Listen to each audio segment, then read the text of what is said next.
దేవుడు అంటున్నాడు, ఒక్కసారి ఆలోచించండి, ఒక్కసారి మీరు ఆలోచించండి.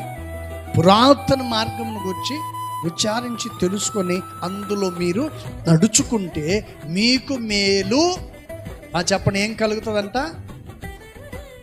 అడిగి తెలుసుకోమంటున్నాడు, కళ్ళతో చూడమంటున్నాడు, చెవులతో వినమంటున్నాడు.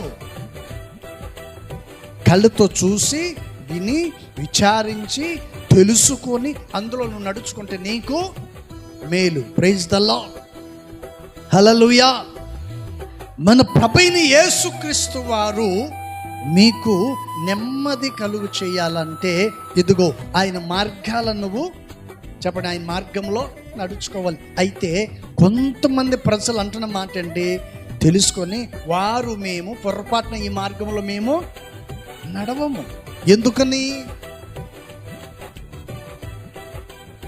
ఈరోజు ఎంతోమంది మనం చూస్తున్నాం, దేవుని మార్గానికి వ్యతిరేకంగా ఉన్నవాళ్ళు చాలామంది